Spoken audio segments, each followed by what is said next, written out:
Maradyaw na adlaw sa ato tanan kuman mo bisita kita dito sa Blue Lagoon kay medyo dugay-dugay na way ako makabisita amoy niyan hanging bridge. So amoy ini ang bayay na rin tahanan kung mag-overnight kita. Kompleto si zanan mga gamit tanawa.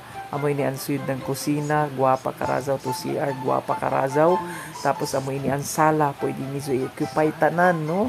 Tanawa, pwede ka mo din magbanding-banding, mag-chill-chill lang. Tapos amo zone ang atik na punto kagwapa na atik.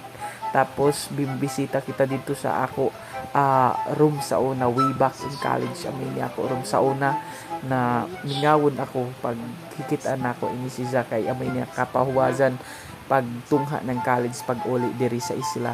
Tapos panikita dito sa atik. Amin kagwapa ang higdaanan diri, no? Pwede in taon ka mo mag-enjoy. Tapos ato tanawon ang view.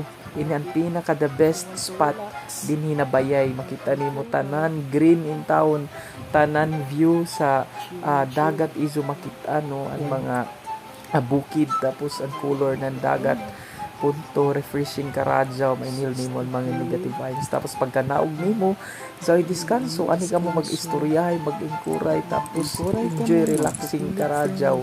Amo ini kagwapa ang Blue Lagoon. So kung ako sa izo bisita na diri sa Ligtong, tapos pwede ka mag-inquire sa Ligtong Cove na page kay pwede dito hisgutan, pwede ra maistorya ang prices bahinan ini pag overnight din sa Blue Lagoon. So matudwa ka kwarto sa ubos, pwede isab i-occupy once nakabazad ka mo nan full. Tapos ito ng isa CR sa gawas. Tapos ay mga cottage, pwede ka mo anhi ka mo din mag standby isab, no, mag relax kitan ang kagwapa ng view ng Ligtong Cove. So salamat karazo sa pagtan-aw.